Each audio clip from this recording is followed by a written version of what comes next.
Welcome to week 4, team leaders. We are hitting the midpoint for this course this week. Time flies and there's still so much to be done. This week, and I indicated this in my feedback to some of you last week, you're going to be gaining further knowledge on what it really means to be a team by looking at Katzenbach and Smith's team performance curve. Are you, and you probably are at this point, still a work group or perhaps a potential team?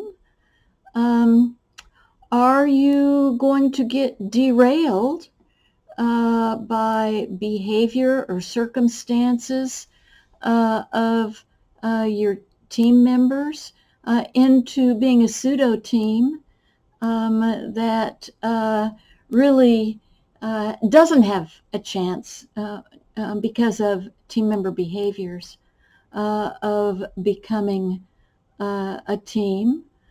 Are you actually going to become a real team that fits the definition of a team?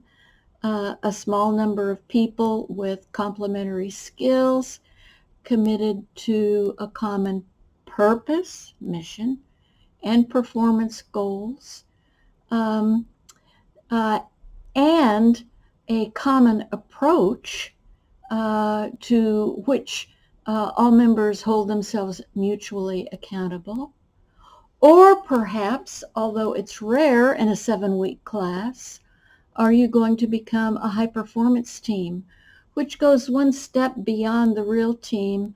And really the key difference there is that you're really working to support and develop team members, not just the task. In fact, because you're a high-performance team, every team member is growing in their capacity to perform at a higher level together than they could have alone. You care about each other's growth and development. That's a critical part of Katzenbach and Smith's theory, is understanding that performance curve. You're examining that this week, as well as spending a little bit more time on storming by looking at your conflict management styles. You have 2 outcomes this week. One, which is the survival scenario, where you really are going to need to do some storming and disagreeing with one another and building consensus from differing perspectives if you're going to survive, if you're going to do well. Be careful that you don't let the louder voices or the more extroverted personalities dominate that conversation. It could lead you down a path that will mean that you're not going to survive. Really think things through on that. And then, of course, your other outcome this week is you are going to consensus upon the project you're going to work on. Take some time, make sure that it's going to be challenging enough to require you to move out of being a work group and at least into a potential team. You're going to be writing your proposal this week and creating your Gantt chart.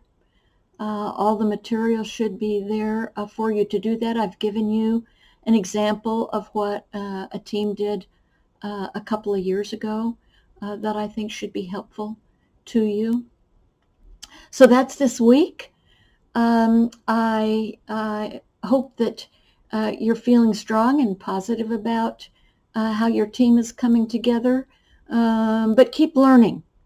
Stay open. Don't assume that you, at this point, know what's right for your team. Somebody made a comment last week, well, if we just do anything together within the confines of the time that we have, we're going to come together as a team. No, that's not necessarily true.